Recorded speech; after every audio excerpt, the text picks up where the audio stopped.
베드로는 믿음으로 주를 사랑하시는 줄 주께서 아시나이다 이렇게 고백하고 소명을 받았습니다. 주님께서는 소명을 주시며 또 모든 것을 다 아시는 우리 주님께서, 미래도 아시는 주님께서 베드로가 어떻게 될 것인지 예언의 말씀으로 장차 그가 어떠한 죽음으로 하나님께 영광을 올려드릴 것인지 그것을 미리 말씀해 주셨습니다. 베드로는 주님으로부터 사는 길이 곧 주를 위해 죽는 길이다, 바로 순교의 길을 지시받았습니다. 우리가 하루하루 날마다 일상의 삶을 살아가면 해가 뜨고 또 달이 뜨듯이 그렇게 하루하루 살다가 또 인생의 항원이 이르고 또 다 끝을 맞이하고 그렇게 또 지나가는, 그것도 하나님 앞에 또 하나님 안에서 큰 복이지만은, 그러나 이 땅에 와서 우리 주님을 증거하고 정말 이런 일이 나에게 있을까 싶어도 어떻게 주님께 영광을 돌리며 죽느냐, 이것이 바로 주님의 제자들 또 성도들이 살아가는 그 마땅한 길이겠습니다. 사도 요한도 아마 이러한 일들을 지켜보았던지 오늘 말씀해 보면 베드로가 예수께서 사랑하시는 제자, 만찬 속에서 예수의 품에 의지하여 주님을 파는 자가 누구오니까 묻던 자, 다 지금 사도 요한입니다. 오늘 24절에도 보면 이 일들을 증언하고 이 일들을 기록한 제자 다 사도 요한이에요. 그러니까 사도 요한이 이렇게 본인을 사도 요한이다 라고 이렇게 하기가 그러니까, 물론 예수님께서 요한과 또 야고보를 부르고 또 이렇게 제자들을 동행하고 이럴 때는 드러나지만은 오늘 여기 말씀에서 보면 바로 그렇습니다. 예수께서 사랑하시는 제자, 그리고 성만찬 때 예수님의 품에 안겨서, 그래서 우리가 이제 최후의 만찬 그 그림에도 보면 바로 예수님 옆에 이 사도 요한이 있잖아요. 그래서 이 사도 요한은 그러면 어떻게 되겠느냐라고 이렇게 묻습니다. 이제 사도 요한이 예수님을 따라가는 것을 보니까 이 말은 뭡니까? 나는 주님 이제 죽기로 작정되었는데, 그러니까 베드로가 주님의 말씀을 심각하게 받아들이는 거예요. 뭐 당연하지만 어떻게 죽을 것인가, 이제 주님의 띠를 띠고 갈 것이다. 뭐 정확하게 구체적으로 어떻게는 말하지 않지만은 이제는 네가 정하여서 죽는 것도 아니고 네가 정하여서 어디 가는 것도 아니고 주님께서 이끄는 대로 살다가 결국은 어떻게 죽을 것이다.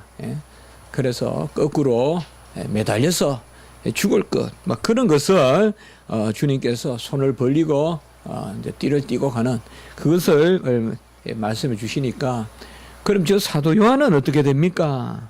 라고 이렇게 묻습니다. 아마 내가 죽으니 사도 요한도 그렇게 되는 겁니까? 이렇게 묻는 것입니다.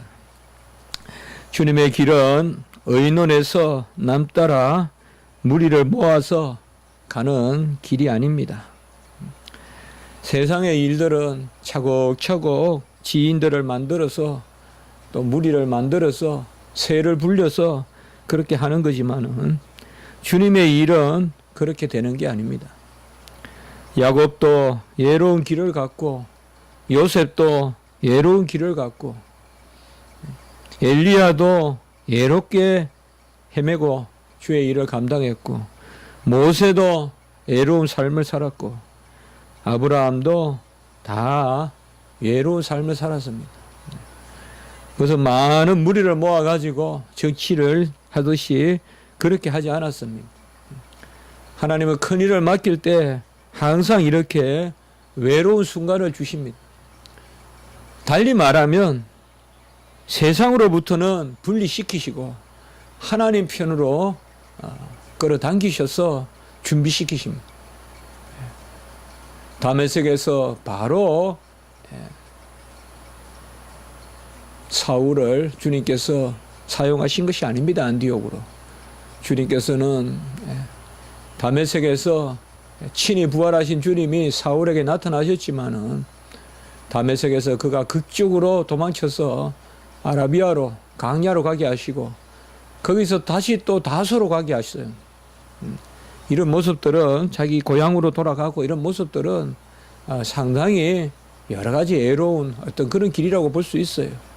계속 도시로 바로 예루살렘 중심부로 자기를 추진하면서 살았던 게 청년 사울의 삶이었잖아요.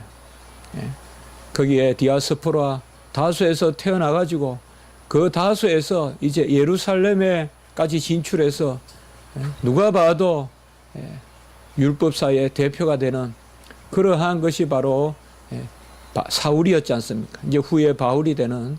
그러나 하나님은 그를 꺾으셔서 아라비아로 다소로 애롭게 어떻게 보면 노년에 리타이어 하듯이 그렇게 하나님이 구석진대로 데려가시죠.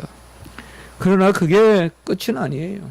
꼭 하나님은 요셉도 그 이방에 자기가 가려고 간 것도 아니고 팔려서 가고 구덩이에 빠져서 가고 그게 요셉의 삶이고 엘리야도 자기가 가려고 한 것도 아니고 이쪽에서 저쪽에서 동으로 서로 사렙다에서 바로 계속 그리 시내가 동과 서로 또 브엘세바로 남쪽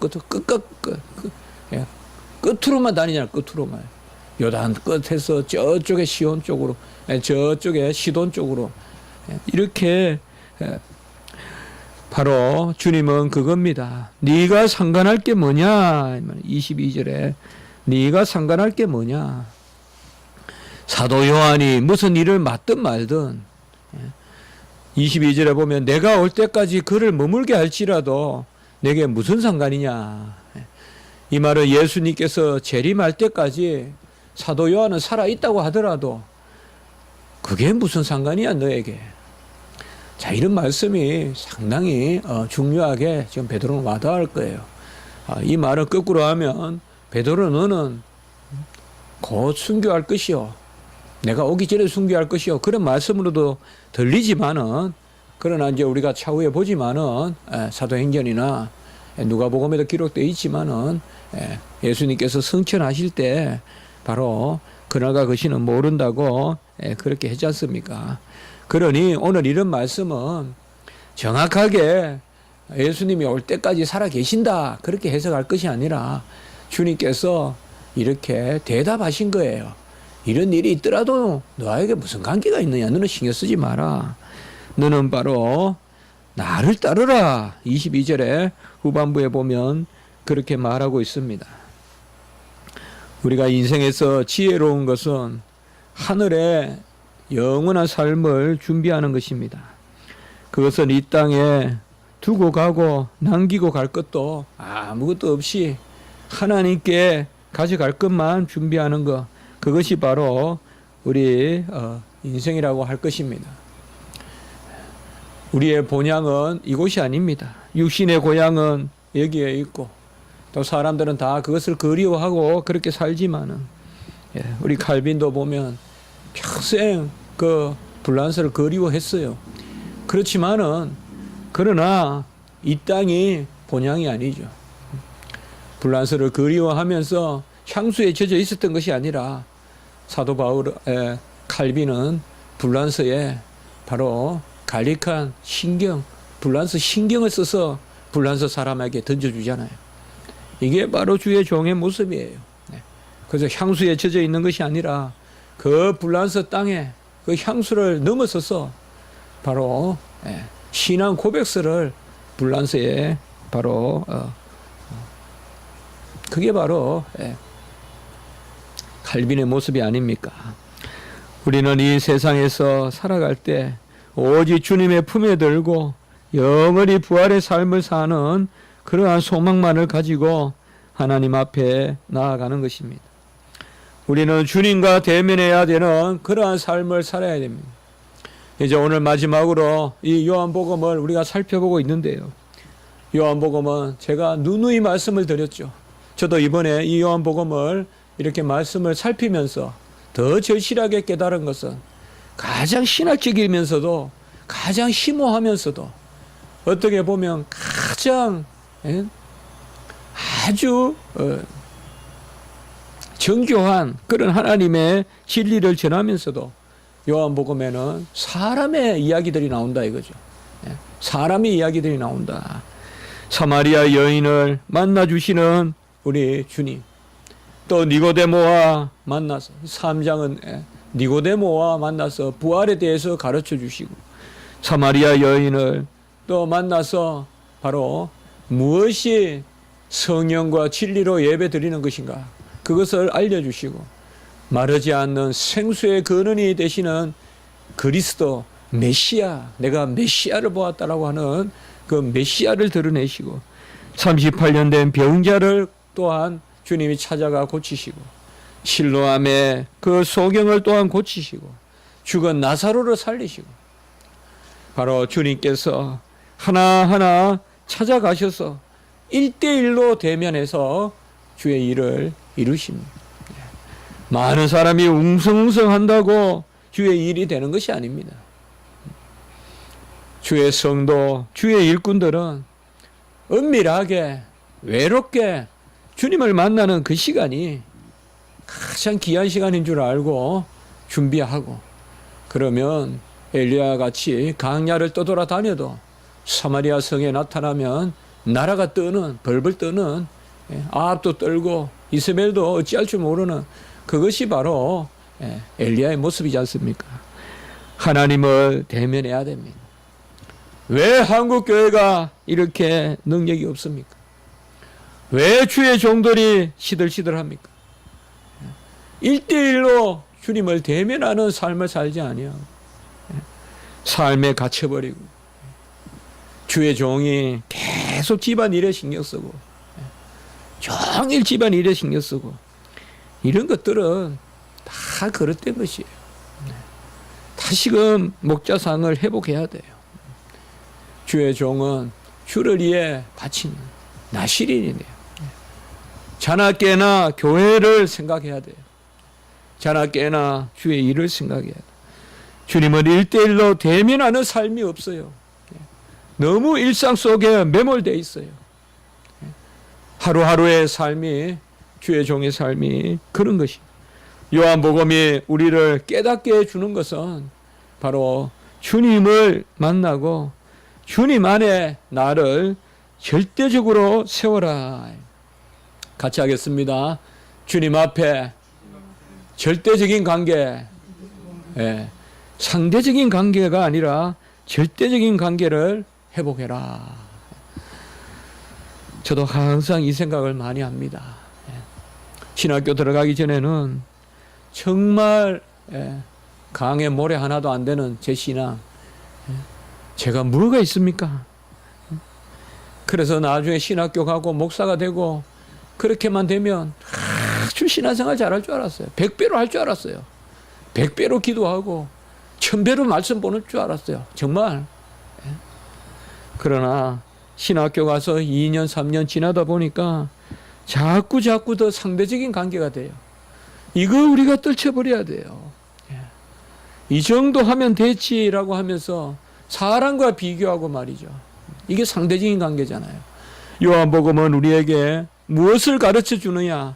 오늘 이 마지막 말씀을 통하여서 뭘 가르쳐 주느냐? 사도 요한이 어쨌든 말든 그가 더 살든 더 남아있든 너는 신경 쓰지 말고 나만 보라보고 너는 나를 따르라 이 말이죠. 나를 따르라. 베드로야, 너는 나를 따르라. 너는 내 앞에 절대적인 관계를 가지라. 다른 사람이 못하고 나는 잘한다고 우쭐하지도 말고, 혹은 내가 다른 사람보다 못할 것이다 라고 너무 그것으로 또 비교해서 절망하지도 말고 너는 나를 따르라 라고 이렇게 말씀하고 있습니다. 로마 캐톨릭은 수도원이나 이런 것을 만들어서 사람들을 바깥으로 사실 이 수도원이 로마 캐톨릭이 나쁘게 사용한 거지 아다나시우스 시대 때부터 있었잖아요. 그렇게 본다면 우리 주의 백성들도 우리 주님과 1대1로 대면하는, 옛날에 우리나라의 이 기도원이나 이런 것들이 이런 면에서는 참 좋았던 것 같아요. 한 번쯤 금요, 우리로 말하면 기도 사경회 이런 것을 마치고 밤에 성도들이 금요일 날 밤새 산에 가서 기도하고, 그리고 토요일은 이제 새벽 예배를 드리지 않는다거나 이제 그런 교회들이 많았어요. 저도 신림동에 있을 때 꼭 그렇게 했어요. 금요일 날 그렇게, 그때도 이제 청계산에도 가고 그랬었는데, 좀 우리가 하나님 앞에서 갈라디아에서 6장 5절을 같이 한번 읽습니다. 각각 같이 합니다. 각각 자기의 짐을 질 것이라. 각각 자기의 짐을 질 것이라. 갈라디아서 6장 5절에서 그렇게 말하고 있습니다. 우리는 각각 자기의 짐을 지면 됩니다. 누가 뭐 하는 거 신경 쓰지 말고, 누가 잘하건 못하건 너무 그거 판단하지 말고 하나님 앞에서 우리가 바로 서 있으면 됩니다. 주님이 하신 말씀을 그릇되게 전하고, 그것을 마치 오늘 말씀을 주님이 곧 오시고, 사도 요한이 죽기 전에 주님이 오신다, 이렇게 또 이제 초대교회 성도들은 해석을 해서 100년이 가기 전에 주님이 오신다, 계속 시한부 종말론이 생기는데, 이런 오해를 없게 하시려고 23절에 보면 바로 주님께서 부연해서 말씀하십니다. 그가 죽지 않겠다 하신 것이 아니라 내가 올 때까지 그가 머물고 있든 않든 너에게 무슨 상관이냐, 이런 말씀이지, 사도 요한은 꼭 주님이 재림하실 때까지 살아계시다, 그런 말씀이 아니다라고 23절에 분명히 이야기했죠. 꼭 잘못된 사람들이 어느 한 부분만 끄집어내서 그걸 막 부과시켜서, 알아, 예수님께서는 사도 요한이 죽기 전에 오신다 했다, 그렇게 자꾸 그렇게 해석하는데 그게 아니라고 23절에 그렇게 말하고 있습니다. 요한복음은 예수께서 하나님의 아들 그리스도 이름을 믿고 생명에 이르게 하려는 것, 그것이 목적이었다, 20장 31절에 그렇게 말씀하고 있습니다. 우리가 1장부터 쭉 21장까지를 쭉 우리가 생각해 보면 요한복음에서 가장 중요한 것은 영원하신 말씀 안에 생명이 있고, 그 생명이 사람들의 빛이다. 그래서 이 요한복음에서 가장 중요한 한 단어를 말한다면 빛이고, 그것을 두 단어로 풀어서 쓴다면 은혜와 진리다. 이렇게 우리가 마지막 결론을 말씀드려 볼 수 있을 것 같아요. 빛이 임하면 깨닫게 되고, 알게 되고, 눈을 뜨게 되고, 계몽하게 되고, 곧 진리가 충만하고, 빛이 임하면 죽었던 것이 살아나게 되고, 생명을 얻게 되고, 곧 은혜가 충만한. 그래서 이 빛이 사람들에게 임하였는데, 그가 바로 독생하신 하나님의 아들이시요, 우리가 그의 영광을 보니 은혜와 진리가 충만하다. 이 은혜의 바퀴와 진리의 바퀴가 계속 돌아가는 것, 이것이 바로 요한복음이다. 그래서 영생은 하나님과 그의 보내신 자 아들을 아는 것이니다, 17장 3절에 그렇게 말하고 있습니다. 키의 쾌고로는 훌륭한 기독교의 철학자지만은 이 부분에 대해서 오해가 있었어요. 이 오해를 그대로 물려받은 게 칼 바르트고 에밀 브룬너 신정통주의 학자들이에요. 이들은 하나님이 사람으로 아들을 보내셔서 하나님을 감추셨다, 이렇게 표현을 해요. 그래서 영어로 히든 갓이다 해가 숨겨진 하나님, 상당히 변증법적으로 보면 와닿는 개념이죠. 하나님은 하나님 자신을 사람의 육체 가운데 숨기셨다. 그러니 우리가 말씀을 그대로는 받을 수 없고 그 육체 가운데서 우리가 깊은 삶의 묵상을 통하여서 계시를 발굴해내야 된다. 그래서 하나님의 말씀은 드러난 말씀도 있지만 숨겨진 말씀이고 복음은 숨겨진 말씀으로 우리에게 온다. 그래서 마치 문어로 일어나요.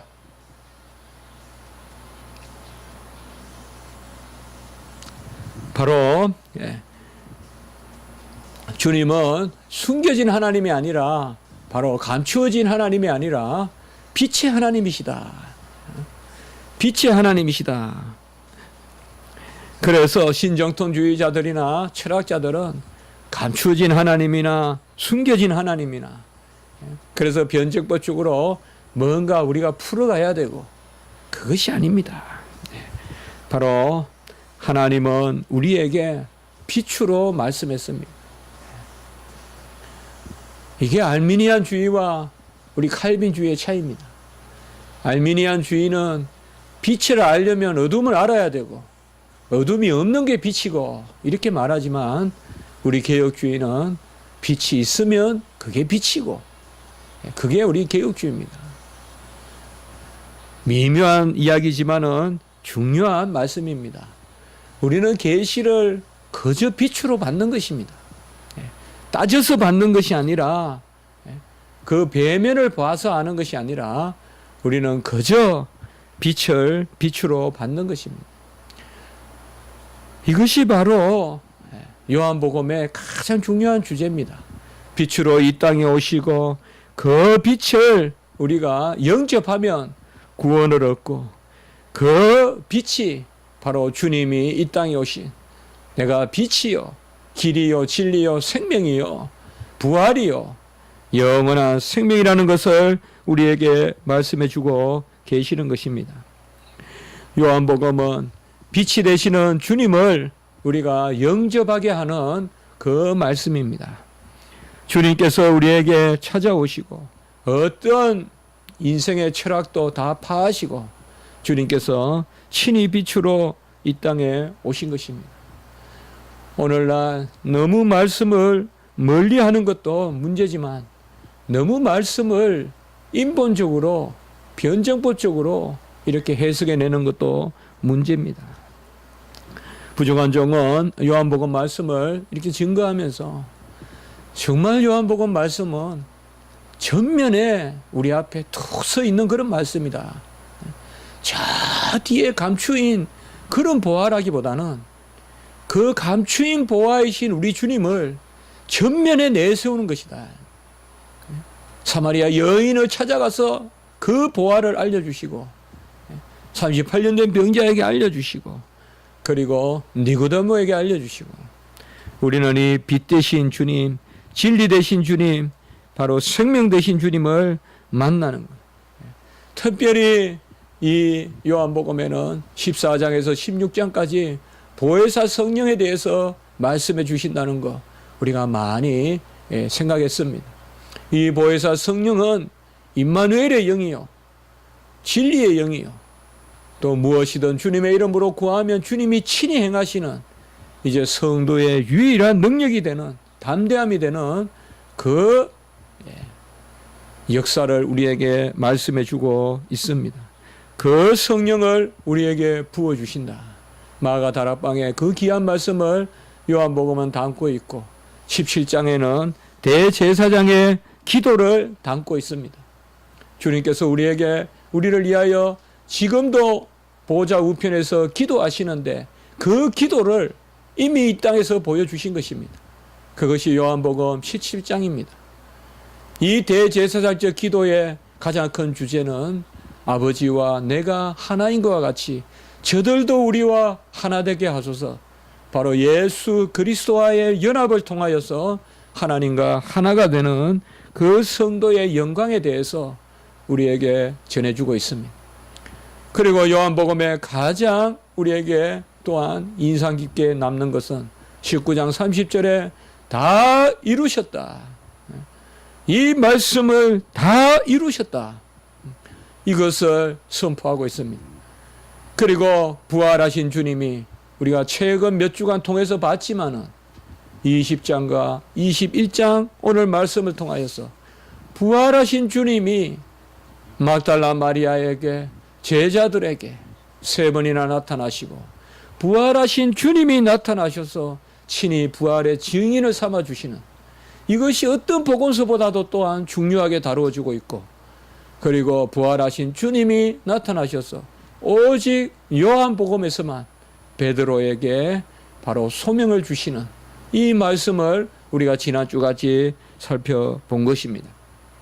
제가 이렇게 요한복음을 한번 반추해 보는 것은 너무나 요한복음을 우리가 논리적이다, 철학적이다까지 이렇게 표현하지만 요한복음이야말로 은혜의 복음서요, 진리의 복음서요, 성령의 복음서요, 빛의 복음서요. 우리에게 너무나 평화롭게 와닿는 것입니다. 이렇게 중요한 말씀, 이것을 증언을 기록한 것, 이것이 바로 오늘 24절 아래 보면 사도 요한이 이것을 기록했다고 말씀하고 있고 25절에는 주님께서 행한 일이 이거밖에 없는 것이 아니다. 낱낱이 다 기록하면 이 세상이라도 이 책을 두기가 부족하다. 이렇게 말하고 있습니다. 하나님은 우리에게 일부만 기록하게 하셨습니다. 그러나 충분히 우리에게 알게 하셨습니다. 이게 계시의 충족성이요, 계시의 종결성입니다. 사도 요한은 그것을 말하고 있습니다. 주님께서 행한 일은 이거보다 너무나 많습니다. 그가 신성에 따라 행하신 일까지 말한다면 아침을 잊게 하신 분도 주님이시요 저녁을 잊게 하신 분도 주님이십니다. 다 주님의 일을 기억하면 이 세상에 그 책을 두기도 감당할 수가 없습니다. 그러나 우리에게 꼭 필요한 말씀 요한복음을 통하여서 전하여 주었습니다. 평생 우리가 이 말씀을 묵상할 것이요, 이 말씀을 우리가 깊이 새겨서 주님 오실 때까지 이 말씀으로 소망 가운데 사는 그런 은혜가 있기 바라고, 우리 십자가 지기 교회에도 이러한 은혜가 있기를 주님의 이름으로 기원해 보는 것입니다. 한번 기도드리겠습니다. 거룩하고 자비로우신 하나님 아버지, 오늘 요한복음의 마지막 부분의 말씀을 통하여서 너는 나를 따르라, 주님 안에 직접적인 절대적인 관계를 갖는 그러한 성도의 삶을 말씀해 주신 것을 인하여 감사합니다. 요한복음이 가장 심오한 그러한 진리요 또 신학을 담고 있는 복음이지만 우리 인생의 삶과 생명을 담고 있는 말씀인 줄을 믿습니다. 우리가 사마리아 여인과 같이 절대적으로 하나님 앞에 서서 이제 주를 증거하는 삶을 살아가는 저희들이 되게 해 주시옵소서. 더불어 지금까지 주일 새벽마다 우리 교회가 설립된 이후로 또한 이 말씀을 우리가 함께 나눌 수 있도록 주님이 인도해 주신 것을 인하여 감사합니다. 우리 교회를 붙들어 주시고 우리 교회도 정말 베드로와 같이 주의 띠를 띠고 주를 위해 헌신하며 사는 성도님들이 다 되게 해 주시옵소서. 오늘 한 날 지켜주시고 특별히 유아 세례가 있는 오늘 세례식이 있습니다. 하나님 불쌍히 여기시고 귀하게 보시고 주님의 이름으로 주의 또한 예배가 예식이 온전히 거행되게 해 주시옵소서. 오늘 한 날 모든 것을 맡기고 우리 주일학교 청년부 예배마다 주님 홀로 영광을 받아 주시옵소서. 구주 예수 그리스도 이름으로 감사하며 기도드리옵나이다. 아멘.